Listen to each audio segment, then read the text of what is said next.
रायपुर के उसी घर में जहां कुछ महीने पहले डरावनी घटनाएं घटी थीं, अब सब सामान्य लग रहा था। यहां रहती थी 1.5 साल की जिनिशा। छुट्टियों में उससे मिलने आया उसका बड़ा कजिन मानविक।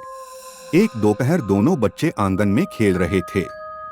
खेलते खेलते उन्हें मिट्टी में दबा हुआ एक पुराना खिलौना मिला, एक गुड़िया नुमा टेडी। कहा जाता था कि इसे पिछले किराएदार छोड़ गए थे। जैसे ही जिनिशा ने टॉय उठाया, उसमें से भयानक धीमी आवाज आई। मेरा नाम प्राशु है, मैं तुम्हारा दोस्त हूँ। दोनों मासूम बच्चों ने ताली बजाकर हंसी की। उन्हें लगा ये जादुई टॉय है, पर असली खेल तो अब शुरू हुआ था। प्राशु उन्हें खेलने के आदेश देने लगा। मानविक, चारों तरफ दौड़ो, जिनी झूले पर बैठो। दोनों बच्चे उसकी बातें मानते रहे। लेकिन जब रात आती और दोनों अपने अपने पालनों में सोते, प्राशु वहीं आ जाता।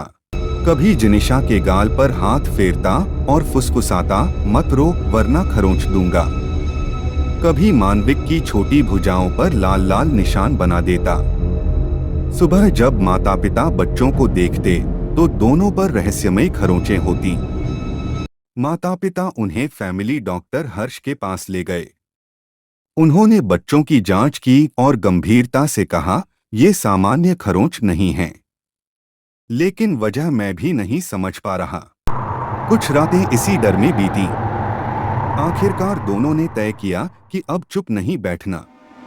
मानविक फुसफुसाकर कहता है, जिनी, अगर हमने कुछ नहीं किया तो ये हमें खा जाएगा। जिनिशा रुआसी आवाज में कहती है, हमें प्लान बनाना होगा।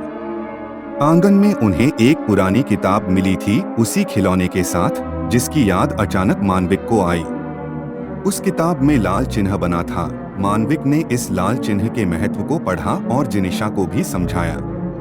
उन्होंने तय किया, जब अगली बार प्राशु आएगा तो जिनिशा उसे पकड़ेगी।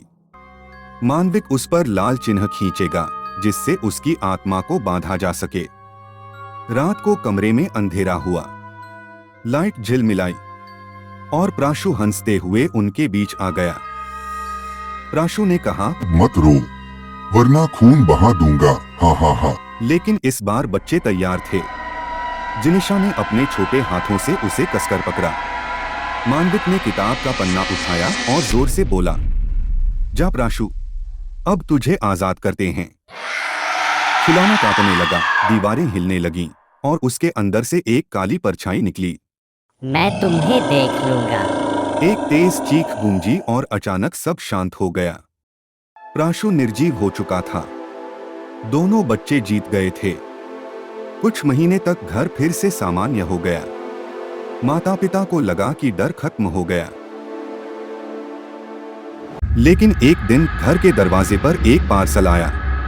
उसमें एक नया चमकदार खिलौना था। जैसे ही बच्चों ने उसे देखा, उसके होंठ हिले और आवाज आई,